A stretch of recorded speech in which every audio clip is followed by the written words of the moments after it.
Impressionante. O fogo foi desligado e a panela continuou fervendo, tá vendo? Continua fervendo, o fogo ali tá apagado. Olha lá embaixo.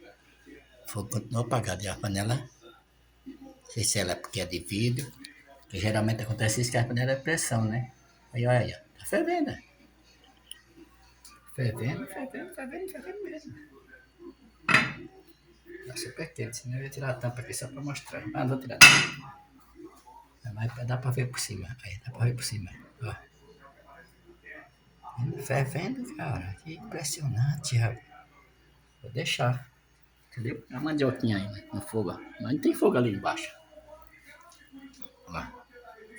Lá embaixo da panela não tem fogo nenhum. A panela tá fervendo. Tá vendo? Você tá vendo, né?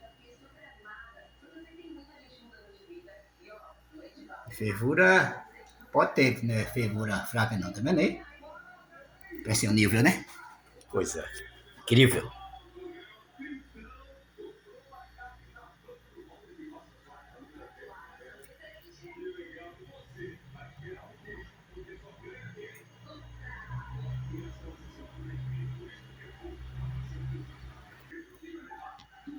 Continua fervendo.